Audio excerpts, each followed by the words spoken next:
Today, Stephen Bowen was denied bond after being accused of killing his wife. And today, her family is remembering her as an advocate and a leader. Mr. Bowen, good morning, sir. Stephen Bowen was the first person on the docket in bond court. Bowen is charged with premeditated murder and tampering with fabricated evidence after police found his wife, the vice mayor of Coral Springs, dead inside her home. It happened during a welfare check on Wednesday. Bowen has been appointed a public defender. The family is still mourning. They're shut in. They're crying. They're weeping, and you know, we just have to pray for them. There are no words that can truly capture the depth of this loss or the pain this organization and community are now dealing with as a result of this senseless tragedy. We looked out the window and SWAT cars, cop cars, everything just everywhere. He told his uncle he couldn't take it anymore. That's all he said. No explanation, no context. Just 5 words to explain why the woman he married, the woman he called amazing, the woman who was hours away from the biggest announcement of her life, was lying dead upstairs in their bedroom, wrapped in garbage bags. That is where this story begins. And trust me, by the time we get to the end of it, you are going to have more questions than answers. Nancy Metayer Bowen was 38 years old, the vice mayor of Coral Springs, Florida, and she was not just another local politician. She was the first black woman and first Haitian American ever elected to the Coral Springs City Commission. She had a master's degree from Johns Hopkins. She interned at the White House under Obama. She was the kind of person who walked into a room and made everyone in it feel like they mattered.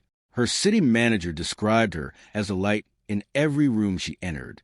Her colleagues called her their battle buddy. The Florida Democratic Party called her a trailblazer. Everyone who knew her said the same thing. This woman was going places. And they meant that literally. Because on the morning of April 3rd, 2026, Nancy was supposed to stand up in front of cameras and announce she was running for Congress. Her team was ready. Her supporters were ready. She had been quietly building momentum for weeks, and the people around her said she was electric about it, excited about fighting for gun control, for the environment, for mental health resources, causes that hit close to home for her in ways we'll get into. That announcement never happened, because the night before, her husband Stephen Bowen shot her 3 times with a shotgun while she was in their bed. Now here is where it gets even darker.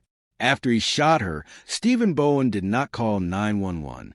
He did not leave. He went downstairs. And he went to sleep. Let that sink in for a second. His wife was dead upstairs, and he slept in the same house. The next morning, Wednesday, April 1st, Nancy's colleagues started reaching out. She had an 8:30 a.m. charter school board meeting. She had a 9 a.m. city commission meeting. She was expected in both. And she was the kind of person who showed up. When she didn't appear and nobody could reach her, a police official at that meeting made the call. Go check on her. So city staffers texted Stephen. His response? She is not picking up. And then a little while later, he texted again. Where is she? Her car is not at home. Stop right there. Because here is what you need to understand about that text. Stephen Bowen sent that message while standing in the home where his wife's body was upstairs in the master bedroom. He knew exactly where she was. He put it in writing anyway. So now the question becomes, was this a man in some kind of breakdown, or was this someone who made a calculated decision to cover his tracks? Because those 2 texts are not the behavior of someone acting in a panic. That is someone actively performing innocence. When police responded to home on Northwest 127th Avenue, nobody answered the door. No cars in the driveway. No movement inside. But a detective doing an exterior walk around the property noticed something that stopped him cold. On the 2nd floor on the north side of the house, there were 2 defects in the exterior wall. The construction material was displaced outward. Metal wiring was contorted. Fresh debris was on the ground directly below. Investigators described it as outward, explosive-like damage, consistent with projectiles fired from inside the structure. In other words, the house itself told the story before anyone even got through the door. By early afternoon, this had gone from a welfare check to a full missing persons investigation. And while police were working the outside of that house, Stephen Bowen was across town making moves. Surveillance cameras and license plate readers, the kind of technology that criminals consistently underestimate, were already tracking his black Ford F-150 at around 9:55 that morning.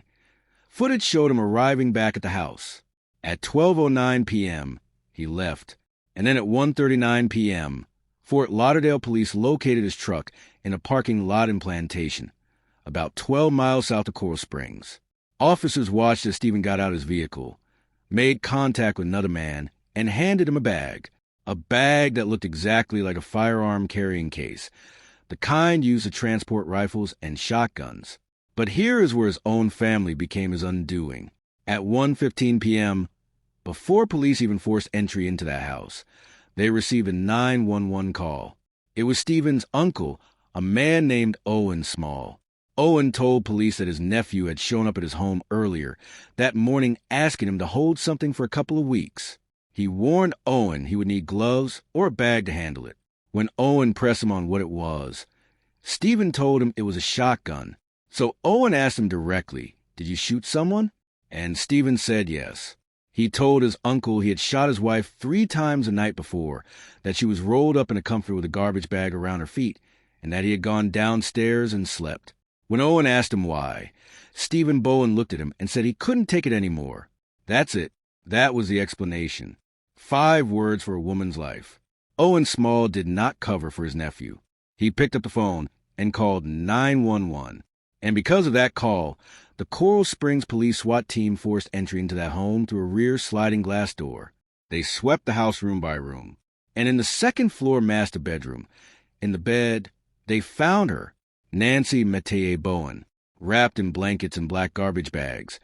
3 spent shotgun shells tucked in with her body. A preliminary examination found a gunshot wound to her shoulder. She was declared dead at 2:24 p.m. on April 1st, 2026. And here's a detail that's haunted everyone who has covered this case. On that same bed, investigators found a pillow with burn marks and string tied around it, fashioned into a makeshift silencer. Now think about what that means. You do not grab a pillow in the heat of the moment and tie string around it. That is something you think about. That is something you prepare. So the question that prosecutors are almost certainly building their case around is this. At what point did Stephen Bowen decide he was going to kill his wife? Because the evidence is pointing toward a man who planned this. And if that is true, then the panic attack story he told his mother that afternoon, the one where he said he needed to talk to Nancy, that wasn't a cry for help. That was a countdown. As officers closed in on Stephen in that Plantation parking lot, witnesses say his reaction to seeing law enforcement was not shock. It was not confusion. According to the affidavit, the first thing out of his mouth when he saw them coming was, "Oh, shoot, they're here for me." Not, "What's going on?" Not, "Is everything okay?" He already knew exactly why they were there. He was taken into custody right there in that parking lot, hands behind his back, wearing a long-sleeve shirt, athletic shorts, and sneakers. Stone facing his mugshot, charged with first-degree premeditated murder and tampering with physical evidence. So now the question everybody is asking is, why? What does "I couldn't take it anymore" actually mean? Because that one statement is the only window anyone has gotten into what was going on inside that marriage. And so far, investigators have not publicly offered a motive beyond it. No history of domestic violence calls. No restraining orders. No prior criminal record beyond 2 old misdemeanor drug charges that prosecutors never even pursued. To the outside world, Stephen and Nancy Bowen looked like a power couple. They had just celebrated their 3rd wedding anniversary in November 2025. Stephen posted about himself. 3 years of building, dreaming, and loving each other through everything, he wrote, with a photo of the 2 of them at their wedding. But here is something that keeps coming up when people dig into Stephen Bowen's background. His Instagram bio, still publicly visible at the time of his arrest, describe him in 3 words: God, husband, armed. And his page was filled with videos of himself at tactical shooting ranges. Now that alone does not make someone a murderer. Plenty of people are into firearms. But when you combine that with a makeshift silencer, a planned approach, and a confession where the only reason given is 5 words, it raises a question that nobody has been able to answer yet. Was there something going on inside that home that the public did not know about? And will we ever actually find out? Because here's the thing about Nancy Metayer Bowen that makes this case hit differently than most. This woman had already been through things that would have broken most people. In December of 2025, just 4 months before she was killed, her younger brother Donovan died by suicide at 26 years old after a 7-year battle with schizophrenia. And Donovan was not just a brother. He was a survivor of the Marjorie Stoneman Douglas High School shooting in Parkland in 2018, one of the deadliest school shootings in American history. Nancy had publicly mourned him. She had spoken openly about the toll it took on her family. She had been fighting for mental health resources and gun control in his name. And then, for months after burying her brother, she was shot to death in her own bed. One family, Parkland, suicide, and now this. Representative Jared Moskowitz, who represents the Parkland area, said he was in complete shock. He had been with Nancy just the Saturday before she was killed. He knew about the congressional run. He said she had such a future. And then he said something that stopped a lot of people cold. She just buried her brother, he wrote. She was about to announce she was running for Congress, as if the weight of everything this one woman had carried and everything she was still reaching for made the loss that much more impossible process. Florida Democratic Party Chair Nikki Fried said she had hugged Nancy at a leadership summit just 2 weeks before her death, never imagining it would be one of their last moments together. Her city commissioner, Joshua Simmons, called her his battle buddy and said their commission would never be the same. Her sister said that while the world knew Nancy as a leader, the family knew her as the person whose warmth and laughter filled every room. A candlelight vigil was held in her honor on the evening of Friday, April 3rd at Coral Springs City Hall. This is an active investigation. Therefore, I'm unable to provide any further details at this time and cannot answer any questions. At this time, I'd like to invite Commissioner Josh Simmons up to the podium to say a few words.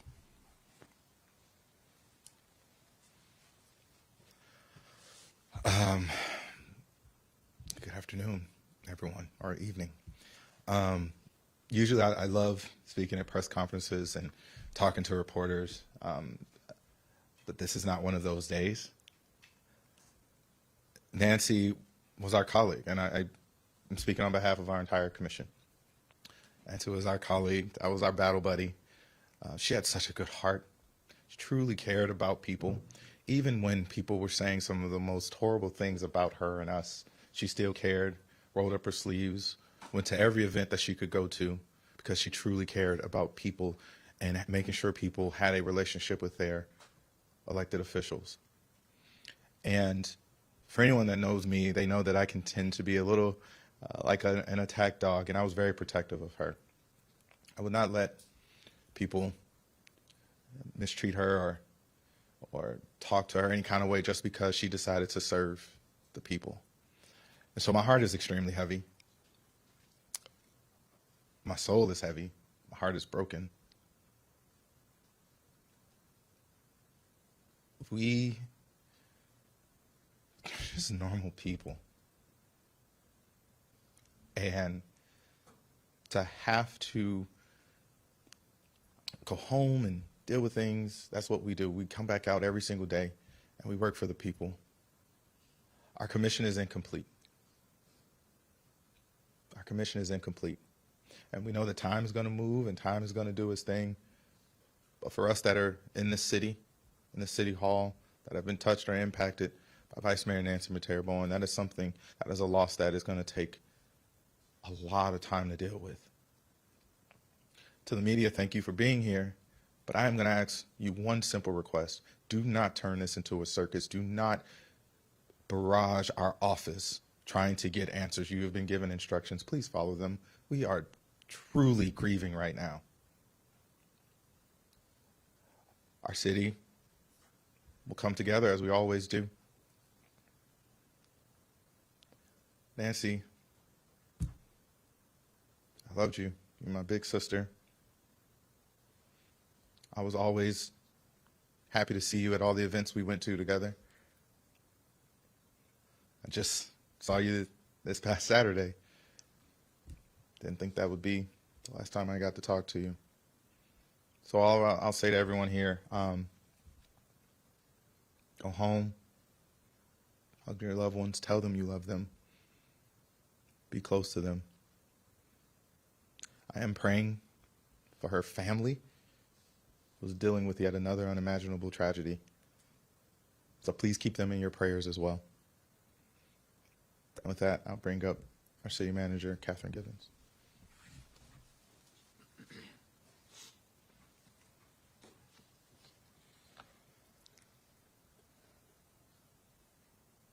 To say today is a very dark day for us in Coral Springs is an understatement.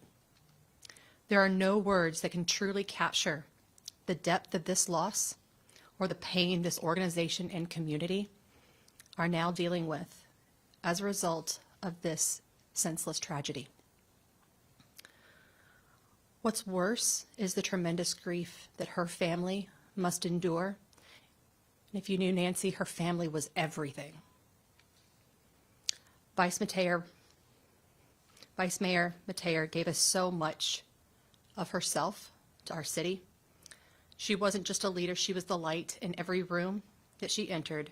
She was a steady voice in difficult times, a compassionate soul who lifted others up, and a friend to so many. Our hearts are truly broken. We know this brings shock and sorrow, and we are taking the necessary steps as city employees to be with those that are affected. We have our behavioral health access program for our employees, for our healing, as we do this together. We ask the community to grieve with us. We are one family, one organization, one community, and we come together at these times. Please hold each other close as we mourn. And in closing, I want to say that we're going to keep her light even in the darkest of days like today. We're here for one another. We're here for our community. Thank you. The community was asked to bring white candles and wear orange or green, her colors. Stephen Bowen appeared before a Broward County judge on April 2nd, held without bond. His attorney invoked his right to remain silent. And right now, he sits in the Broward County main jail, waiting for whatever comes next in a case that is only just beginning. But Nancy Metayer Bowen, the first Black and Haitian American woman ever elected to the Coral Springs City Commission, the environmental scientist, the White House intern, the political trailblazer, the sister, the daughter, the woman who was supposed to be standing in front of cameras the very next morning, never got to see what came next. She was 38 years old, and the only explanation her husband gave for taking her life was that he couldn't take it anymore. If this case moved you the way it moved me, drop a comment below. What do you think he meant by that? And what do you think should happen to Stephen Bowen? Because this community's voice matters, and so did hers.